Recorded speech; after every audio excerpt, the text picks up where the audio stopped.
Di sini kalimat anzalna itu sebetulnya artinya saya menurunkan. Kalau terjemahan kata-kata kami itu karena melihat kalimat depannya inna. Jadi kata ganti atau istilahnya apa itu ya dalam kajian bahasa pronomina di dalam bahasa Arab atau bahasa Quran, Allah kadang mengganti dirinya dengan kata ganti. Kata ganti yang biasanya Allah pakai itu adalah pertama wa, ya, kedua nahnu, ketiga ana, saya. Kalau Allah menyebutkan kita, ya, kami, kan ada beberapa ayatnya seperti di surat Al-Insan. Inna khalaqnal insan min nutfatin amsaj. Kami menciptakan manusia dari air yang bercampur. Di situ kata ganti Allahnya diganti dengan kami. Atau ketika Allah menurunkan Quran, inna nahnu nazzalna dzikra wa inna lahu lahafidun. Kami yang menurunkan Quran dan kami yang menjaga. Sehingga kita bisa bertanya, kenapa Allah menyebutkan dirinya kami? Kenapa dia tidak langsung mengatakan ya Allah sendiri, tapi dia ganti dengan kata ganti kami. Kalau Allah menyebutkan itu kami, dia hendak mengatakan keagungan dan kekuasaan kalau dia sebagai raja, yang dia mampu memerintah siapapun untuk ikut bersamanya. Apa yang diperintahkan? Menciptakan manusia, menjaga Al-Quran. Apakah artinya mereka yang diperintah itu bersama-sama bekerja sama? Tidak. Ini makna yang kedua dari kalau Allah menyebutkan apa makna keduanya? Supaya manusia berpikir bahwa penciptaan manusia memang karena Allah, tetapi ada proses yang bisa dipelajari. Apa prosesnya? Yaitu ada percampuran antara sperma dengan ovum. Ada keterlibatan antara ayah dengan ibu selain dari kun fayakun Allah, sehingga manusia bisa menciptakan ilmu dari situ. Maka menyebutkannya kami. Bagaimana dengan kami menurunkan Quran dan kami yang menjaganya? Karena memang Quran itu ada proses penurunan lewat makhluk tertentu dan dijaga bukan oleh satu orang saja, dari Allah, dibawa oleh malaikat, Rasulullah, kepada sahabat sampai kepada kita. Dan dalam rangka menjaganya itu lewat para hufaz Quran itu, para penghafal Quran. Dan kita juga di sini bagian dari menjaga Quran tersebut karena kita sedang mentadabburi. Maka Allah menyebut dirinya dengan nahnu, kami. Jadi kita ini juga bagian yang menjaga Quran. Allah memang menjaga langsung atas perintah Dia, tetapi semuanya juga ikut menjaganya. Kita ikut menjaga, para penghafal juga ikut menjaga. Kalau Allah menyebutkan langsung dirinya, seperti misalkan, wa ma khalaqtul jinna wal insa illa liya'budun. Azariyat ayat 56. Itu Allah menyebut dirinya dengan kata ganti saya. Saya yang menciptakan jin. Saya menciptakan manusia. Kata manusia di situ ada yang menyebutkan dari para mufassir bahwa yang dimaksud di situ adalah Nabi Adam. Dan itu tidak ada intervensi dari siapapun, tidak ada gangguan dari siapapun, tidak ada bantuan dari siapapun. Maka dengan demikian Allah menyebut dirinya dengan tu. Tu itu adalah saya, yaitu Allah. Wa ma khalaq. Ada juga makna lain kenapa Allah menyebutkan dirinya dengan saya. Ada dua kata. Kalau dia tidak sangat benci sekali, dia sangat suka sekali. Seperti di surat Maryam ketika menyebutkan azab, fa inni u'adzibu, gitu. Saya yang akan langsung mengazab. Itu terkait dengan percakapan antara Allah dengan Nabi Isa di surat tersebut. Kalau saya tidak salah ingat ayat 14 ya, Bapak Ibu sekalian, di mana Allah bertanya kepada Nabi Isa, kamu Isa yang nyuruh mereka nyembah kamu? Katanya saya tidak pernah nyuruh begitu. Kalaupun saya nyuruh, kau pasti tahu. Itu bilang sama umatnya, saya sudah kasih mereka rezeki, sudah kasih mereka makan, sudah kasih mereka kitab. Kalau mereka terus membangkang, saya langsung akan munasabah. Dia menyebutkan saya, nanti saya hubungkan dengan ini juga menyebutkan dirinya, langsung Allah dirinya. Kalau dia tidak begitu, dia amat sangat suka sekali. Kalau dia tidak benci pada sesuatu, Allah menyebutkan dirinya, dia sangat suka pada sesuatu. Contohnya di surat apa? Di surat Al-Baqarah 186.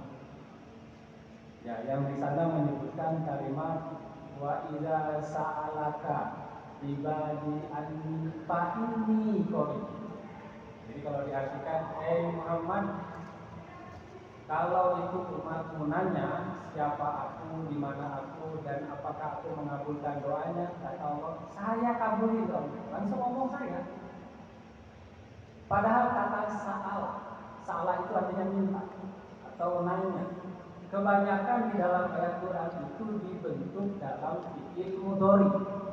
Fi'il mudhari itu kata kerja sekarang dan akan datang.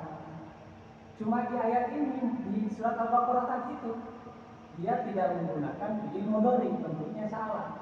Kalau di ayat lain misalkan yas'alunaka 'anil ahillah, itu bentuknya fi'il mudhari, tapi kalimatnya sama, salah, tetapi depannya ada ya, yas'alunaka. Mereka nanya kepadamu tentang waktu-waktu haji atau tentang bulan satu. Kemudian yang lain, yas'alunaka 'anil mahid. Mereka nanya kepadamu wahai Muhammad tentang haid. Kemudian ayat yang lain, yas'alunaka 'anil anfal. Mereka nanya kepadamu tentang harta rampasan perang. Kemudian di surat Al-Maidah 90, yas'alunaka 'anil khamri wal maisir. Mereka nanya tentang minuman keras dan juga judi. Itu kalimat pembentuknya sama, betul. Salah, tapi yang saya sebutkan tadi dibentuk dalam kata kerja sekarang dan akan datang. Ya salah. Kalau di sini tidak, di surat Al-Baqarah 186, sa'alaka, yang punya makna cuma sekali. Sekalipun itu hamba tidak pernah berdoa seumur hidupnya, cuma sekali doanya di bulan Ramadan, Pak ini uji, kata Allah. Saya jawab. Saking senangnya langsung dia menyebut dirinya. Tapi kalau kalimat yang lain, Allah nggak menjawab itu. Coba Bapak Ibu perhatikan saja tadi ayat yang saya baca. Yas'alunaka 'anil mahid. Setelahnya itu kul. Yas'alunaka 'anil ahillah. Setelahnya kul. Yas'alunaka 'anil anfal. Kul. Yas'alunaka 'anil khamri wal maisir. Kul. Semuanya ada kulnya. Artinya apa?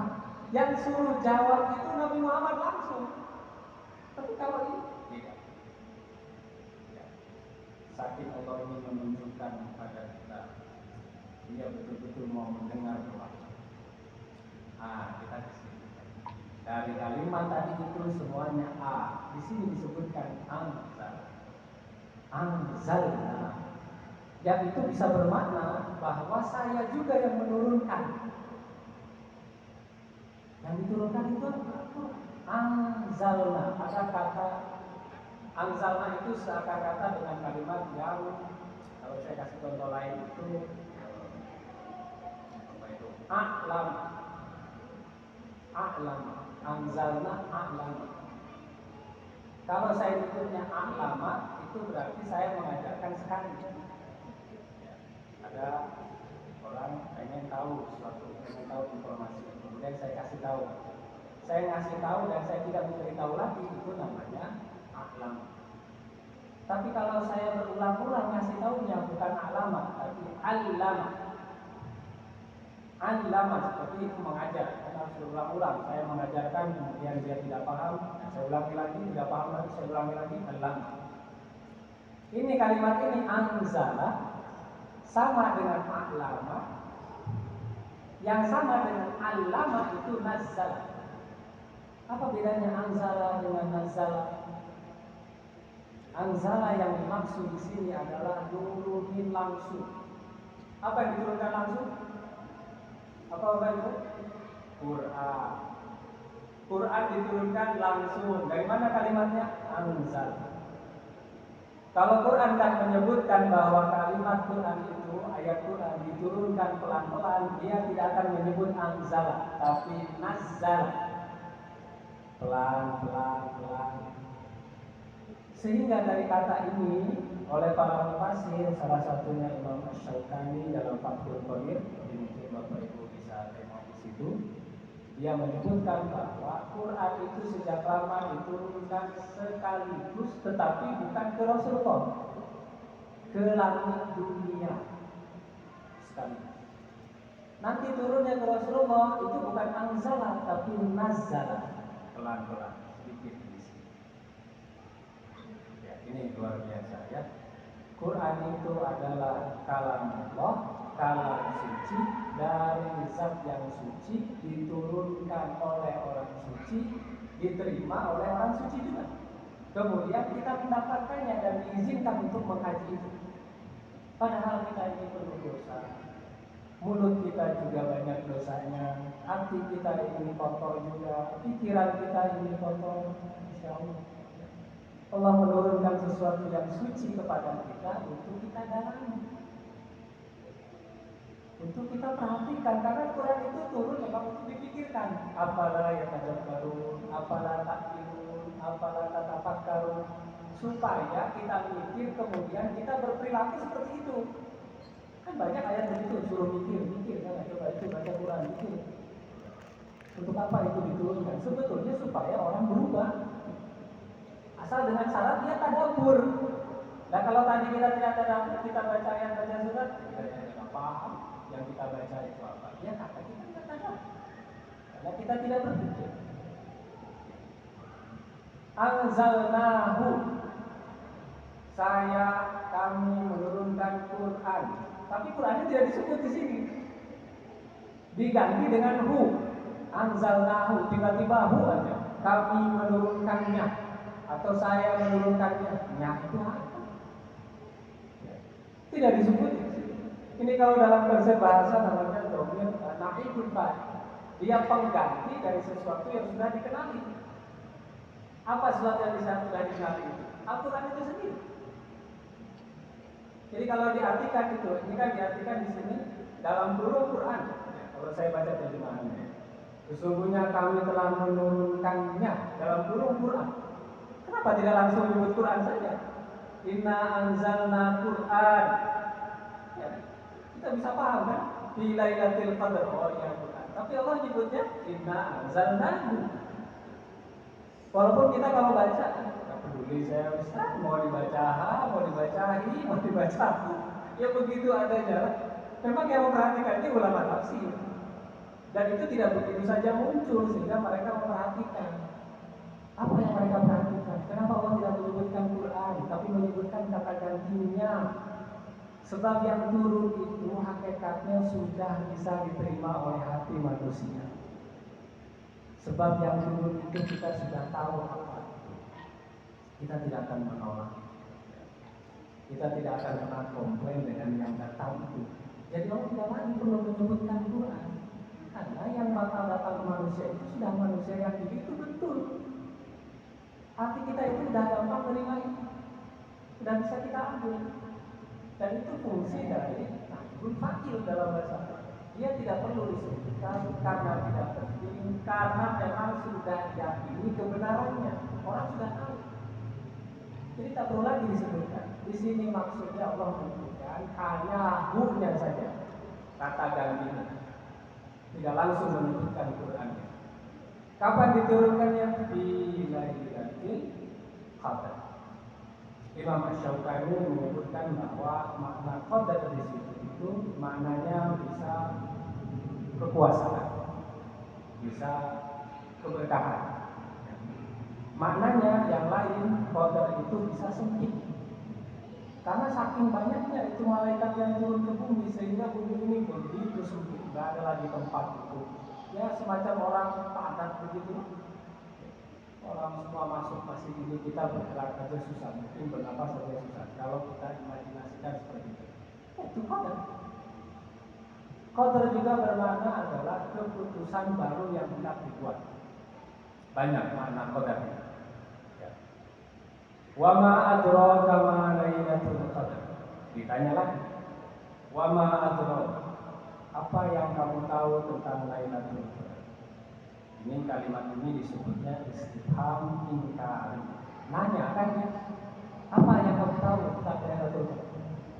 Jadi di Al-Quran banyak pertanyaan, tetapi tidak dimaksudkan untuk mencari jawaban.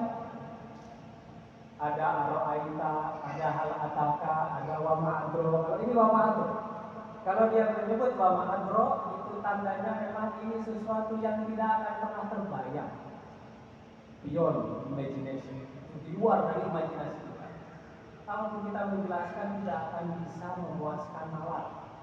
Itu kalimat wa ma'adro. Biasanya untuk neraka disebutkan wa ma'adro. Utama, wa ma'adro kamu utama. Tahu apa kamu tentang atau tidak tahu. Sama kita dengan wa ma'adro kamu Lailatul Qadar. Apa yang kita tahu tentang Lailatul Qadar? Kita juga tidak tahu. Lailatul Qadri khairun min alfi syahr. Apa itu Lailatul Qadar? Lailah atau malam di mana dia lebih baik dari 1000 bulan. Lebih baik, bukan sejajar. 1000 bulan itu apa yang dimaksud? Bukan bulan di angkasa. Oh, lebih baik dari 1000 bulan berarti 1000 bulan purnama. Yang dimaksud di sini syahrun itu bulan-bulan yang kita kenal. Bulan Muharram, bulan Dzulhijjah, bulan Ramadan, bulan Safar, atau ya Januari, Februari, itu yang dimaksud lebih baik dari 1000 bulan. Kenapa ditempatkan 1000 di situ? Apa yang hendak disampaikan dengan lebih baik dari 1000 bulan? Maksudnya lebih baik beribadah dari sebanyak 1000 bulan. 1000 bulan itu berapa tahun? Berapa? Ada 90 tahun. Sekitar itu. Jadi orang yang dapat Lailatul Qadar satu malam saja itu lebih baik daripada dia ibadah selama 90 tahun.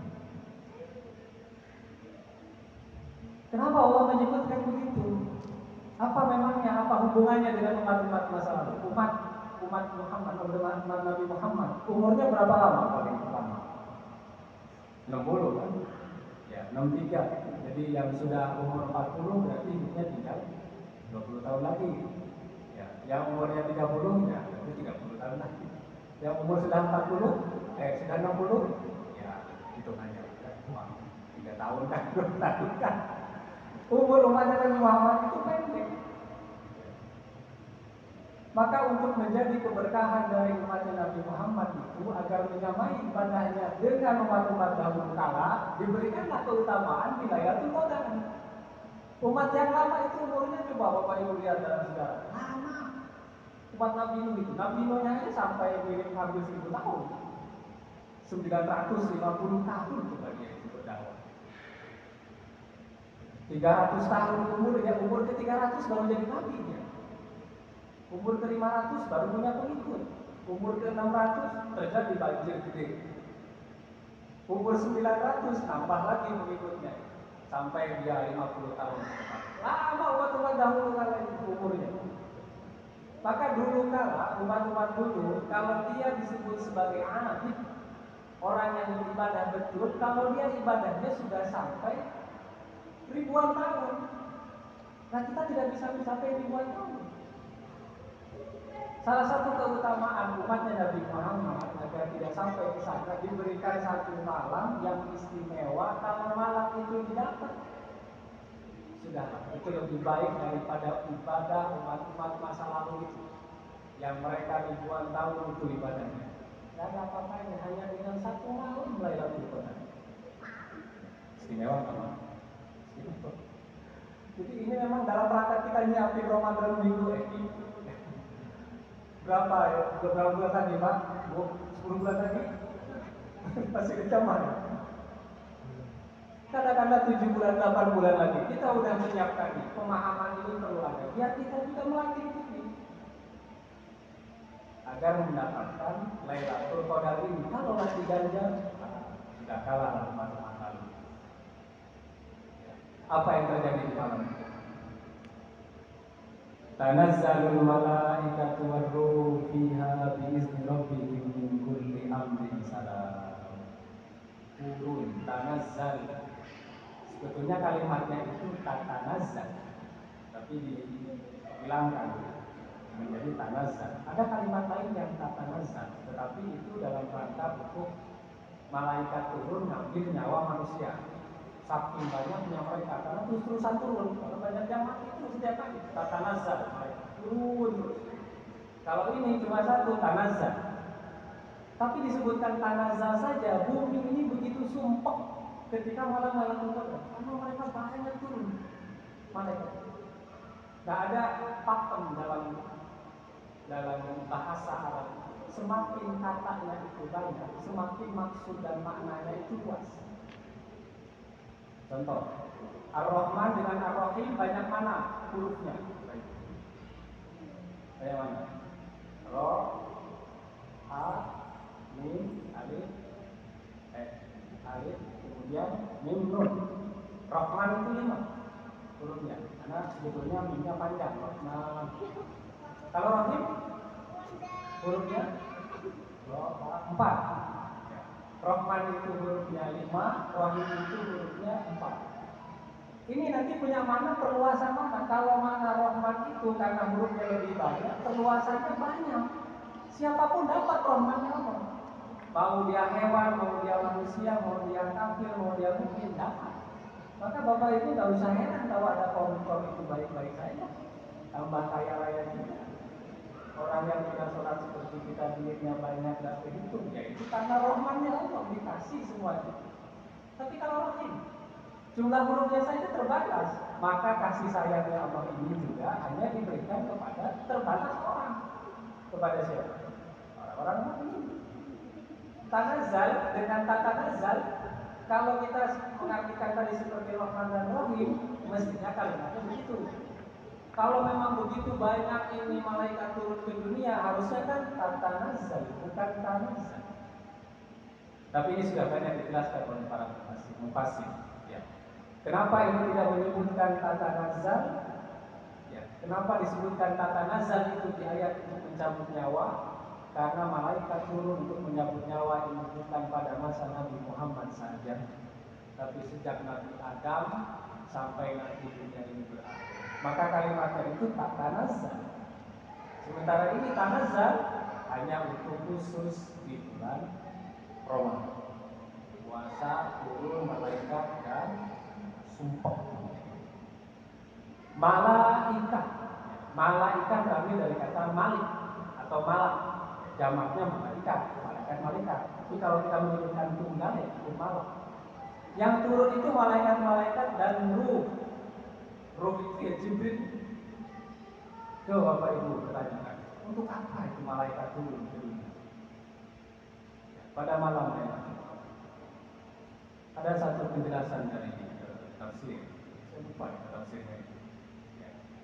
Dia menyebutkan penjelasan Syarawi.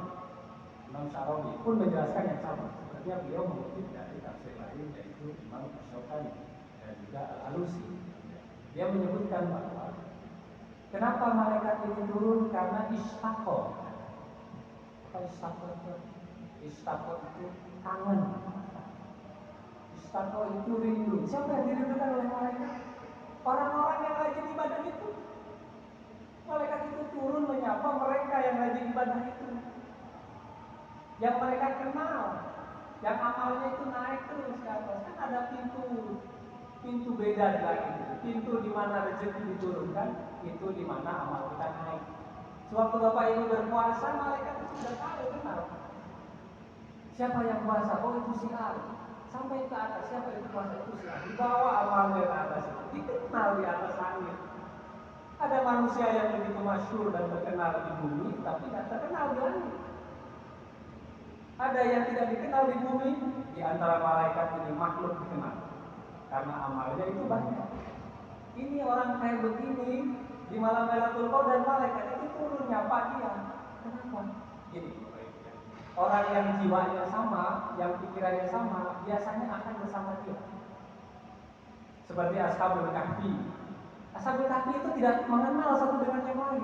Mereka itu anak pejabat semua, tapi satu dengan yang lainnya tidak kenal. Kemudian ketemu di satu tempat. Kenapa kamu pergi? Karena bapak saya tukang berhala, karena banyak kezaliman. Sudahlah kita pergi sama-sama saja. Padahal tidak kenal, tetapi hati mereka disatukan oleh tauhid. Sama juga dengan kita di sini. Orang yang naik Harley Davidson, kira-kira kumpulnya sama tukang beca nggak? Sama siapa kumpulnya mereka? Sama orang yang punya motor gede itu. Orang yang suka ngupit sepedaan, sama siapa kumpulnya? Ya sama orang yang suka sepedaan juga. Orang yang suka dengan Vespa, mau kumpul dengan mereka yang punya Fit, Vario, nggak ada Vespa lagi. Jadi kita punya satu kesamaan. Itu malaikat juga melihat begitu. Karena mereka tahu ini orang ahli ibadah. Ini mirip dengan dia yang suka ibadah itu, turunlah dia menyapa kita. Itu malaikat itu. Dan mereka tidak bisa selalu turun sama-sama itu Bapak Ibu. Kapan mereka bisa sama-sama? Lailatul Qadar. Allah yang mengizinkan, kan ada kalimat diizni. Saya izinkan. Nah, sekarang kalian turun semua. Penuhi itu dunia. Sapa itu orang-orang yang mereka ada di ibadah. Ini saya teruskan atau gimana? Terusin Mas? Gimana? Saya boleh ngambil 5 menit lagi? Mudah-mudahan sampai. Mohon maaf ya Bapak Ibu. Apa yang dilakukan? Salam ya hatta matla'il fajr. Salam, kedamaian, ketenangan, itu yang diberikan. Jadi kalau kita bertanya, Lailatul Qadar itu tandanya kepada kita apa? Damai, sakinah, fa'anzala sakinah. Dari sejak malam itu sampai itu pagi, tidak ada yang mengganggu kita. Turun kenyamanan, ketenangan. Sama seperti kita tenang dalam ini beribadah ini, ngaji seperti ini. Saking tenangnya, saking damainya, ngantuk. Kenapa itu banyak orang-orang yang ngaji itu juga ngantuan? Saking tenangnya itu. Ini kalau orang lain ngaji malaikat tidak turun di sini. Apalagi yang kita kaji ini tentang ayat Quran. Yang di atas lihat sampai nunggu ke atas malaikat ini kemudian nanya ada apa ini Bapak? Ma'asafaratil kiramil bararah alladzina mahiruna fil Quran ma'asafaratil kiramil bararah. Mereka yang mahir dalam Quran itu didekatkan dengan malaikat-malaikat dengan ulama-ulama. Sampai segitunya. Karena kita mengagungkan Al-Quran. Nah, Bapak Ibu sekalian, kita mungkin bisa bertanya lagi, kapan sebetulnya Lailatul Qadar itu hadir? Biasanya kapan yang kita tahu? Tanggal berapa? Tanggal 27 kan? Atau kayak gitu. Dari mana ayat 27 itu? Tanggal 27 itu dari siapa? Saya nyari itu, hadisnya saya nggak ketemu Bapak Ibu. Kalau Bapak Ibu ada yang punya, bolehlah bagi dengan saya. Tapi saya nyari itu nggak.